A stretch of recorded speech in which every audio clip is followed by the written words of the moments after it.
Casi siempre cuando... mejor dicho, empiezo nuevamente el inciso. Muchas veces ocurre que las historias que contamos se interrumpen, y yo digo, y alguna vez hablaremos de lo que sucedió después. Pero nunca hablamos de lo que sucedió. Sí, es una promesa incumplida. Una promesa incumplida siempre, menos hoy. Ayer hablamos de la hermana de Napoleón, que marcaba 1.36 la milla. Carolina, la princesa Carolina, casada con el mariscal Joaquín Murat. Y bueno, contamos cómo, celosa de los reinos que el emperador daba a otros hermanos y de la sucesión que Napoleón había establecido para el caso de su muerte, empezó a conspirar. Ella quería ser reina. Contamos también cómo se le ocurrió que para vulnerar aquella sucesión la única posibilidad era un golpe de Estado. Y entonces contamos cómo se hizo amante de Junot, que era el general de París, el tipo que dirigía las tropas de París, que era un hombre muy fiel al emperador, casado también, pero se hizo amante de él porque pensó que era el único hombre capaz de ayudarla en sus proyectos. Le fracasó, contamos cómo fracasó aquello, y después dijimos que había otras historias, porque si bien fracasó lo de Junot, porque Napoleón se enteró la mujer de Junot, se enteró el marido de Carolina, sí, que fue un lío total. Estuvieron a punto de batirse a duelo, toda una porquería.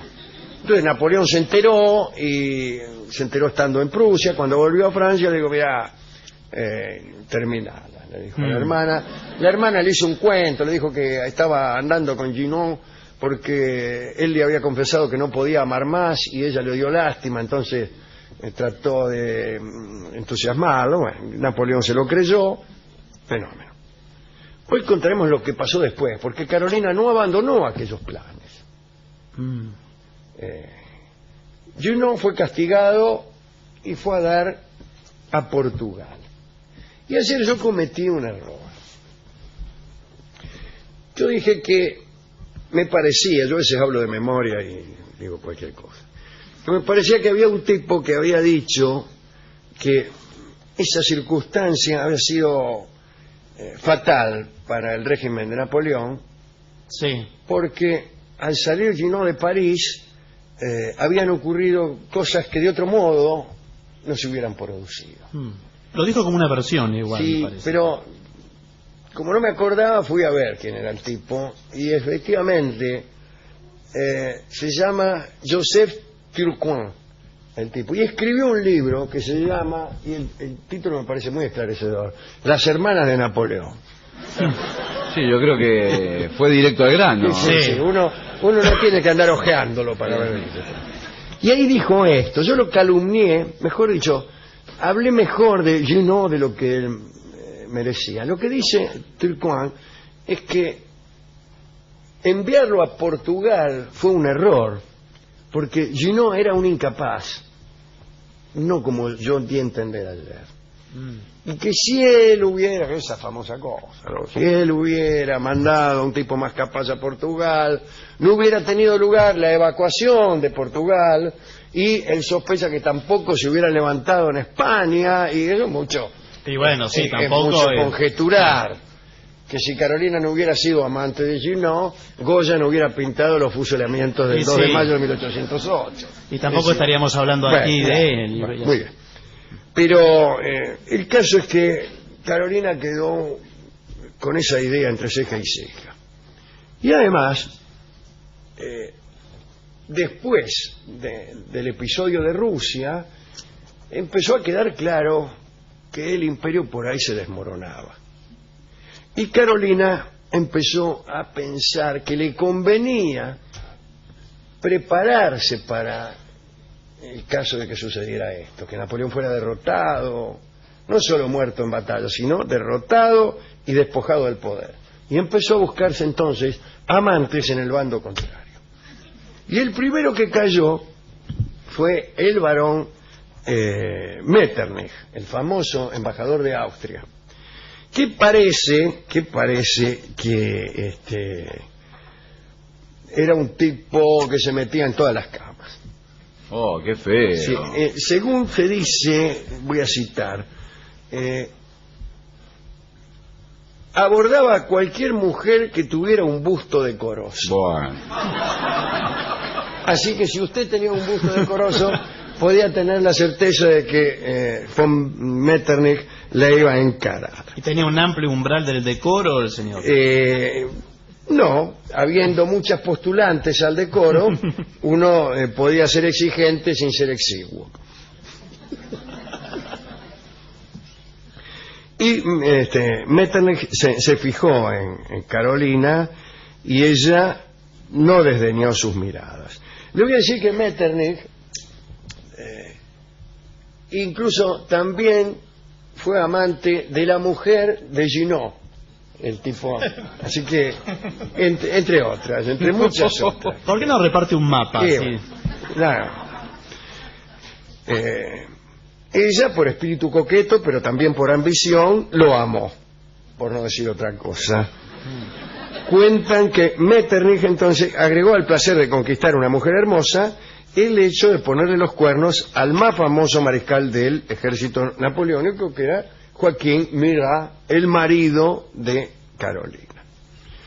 Al convertirse en amante de Metternich, Carolina quería asegurarse la amistad con Austria, no ya para deponer al emperador, sino para asegurarse su futuro. Como hemos dicho, en 1808, Carolina ya sospechaba que el imperio podía hundirse y que la familia Bonaparte podría desbarrancarse.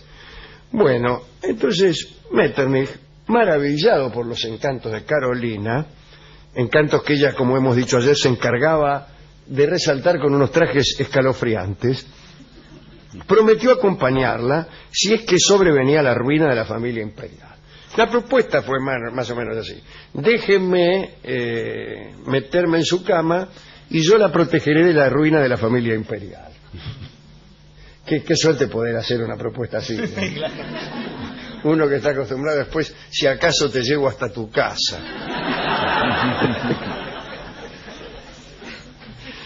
Bueno, Carolina entonces fue extraordinariamente previsora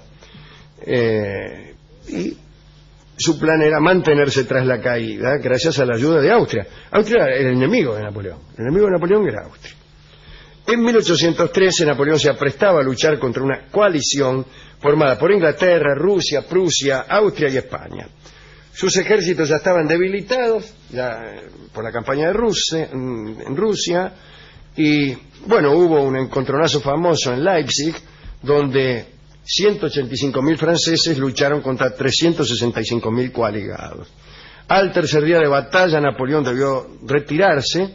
5 días después de tal desastre, Joaquín Murat fue al encuentro de su esposa y le contó acerca del estado irrecuperable en el que se encontraban los ejércitos de Napoleón. Murat y Carolina reinaban por entonces en Nápoles.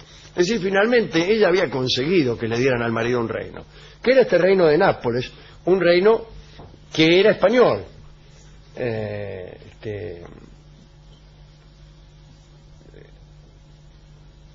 Era español desde los tiempos de la Casa de Castilla. Cuando el rey francés Carlos VII invadió Nápoles, empieza la famosa discusión sobre el origen de la sífilis, porque los napolitanos llamaban a la sífilis el mal francés, los franceses el mal de Nápoles, y los españoles que vivían en Nápoles el mal de América, porque creían que ellos que los habían contagiado los indios americanos, mientras que en América se creía que era español. Así que nadie se hacía cargo de la nacionalidad de la sífilis. Bueno, el caso es que viene Joaquín Murat y le dice: mira, Carolina, es un desastre, esto nos hundimos, qué sé yo. Carolina escuchó a su esposo y le contó el plan que venía fraguando desde hace años. Mirá, dice, yo no te quise decir nada, pero tuve contacto con los austríacos. No le dijo qué clase de contacto. Dice, y estos nos van a ayudar para que la derrota no nos arrastre a nosotros. Bueno, Murat entonces alabó las dotes diplomáticas de su esposa, que, como he dicho, había omitido los detalles de sus éxitos.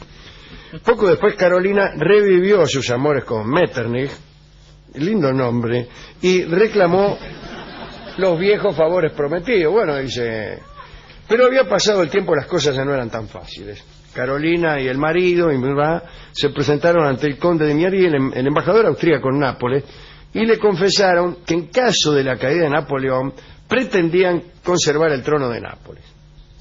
Y le dice, nosotros somos muy bonapartistas, pero nos gustaría, en caso de que cayera, Dios no lo permita, el emperador, quedarnos nosotros tan tranquilos aquí en Nápoles. Y el embajador le respondió que para que eso sucediera bastaba que Murat y Carolina entraran en la coalición contra Francia. ¿Cómo dice? Habrá pensado Carolina, no alcanzaron los amores que he tenido con Metternich. El embajador conocía esos amores.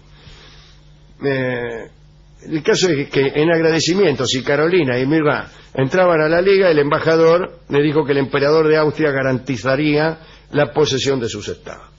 Y los reyes de Nápoles aceptaron.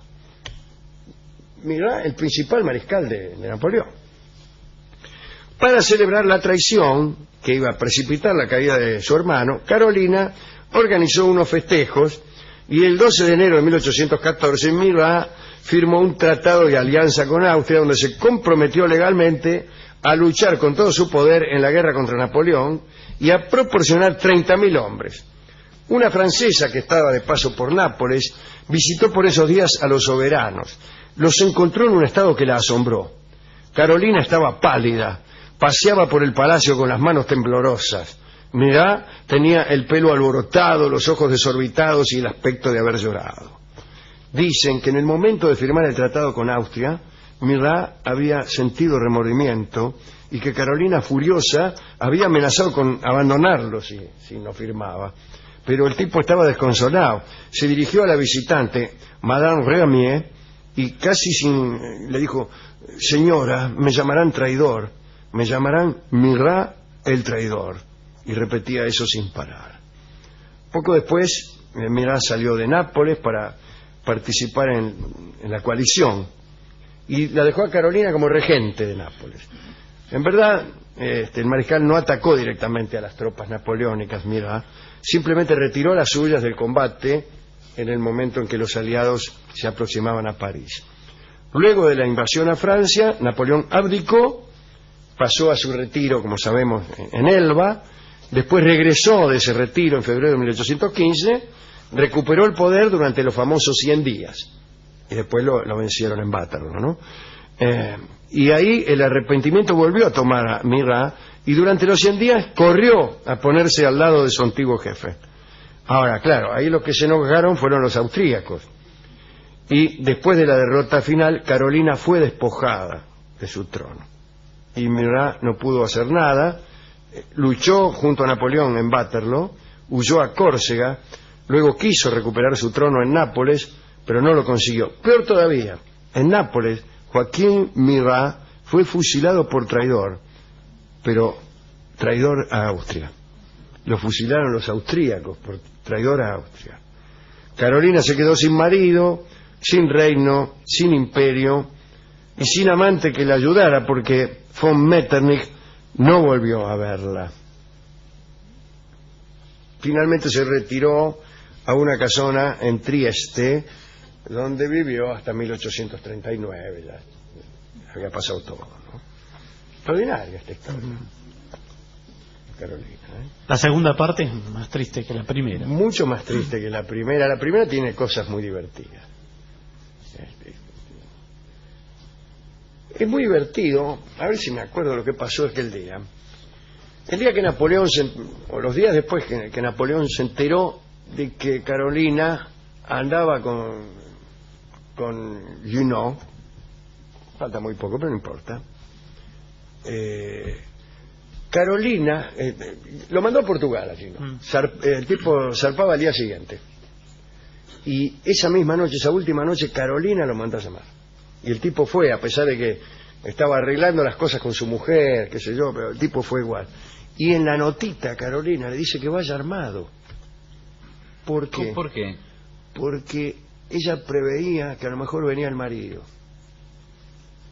Igual lo llama e igual le dice que vaya armado, porque contemplaba la posibilidad de que se armara una de tiro con el marido y con el amante, y no le importaba. Extraordinario, extraordinario.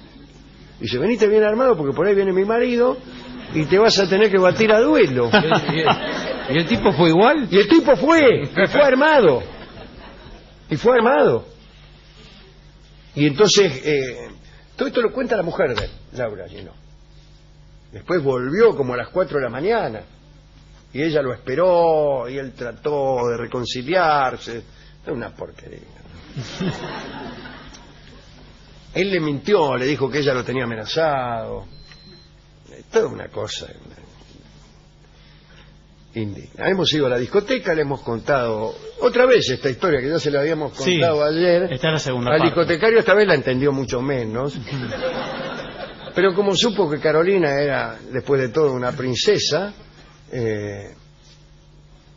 nos dio el bello tango de Joaquín Mora que se llama Como aquella princesa, en la clásica interpretación de Hugo del Carril.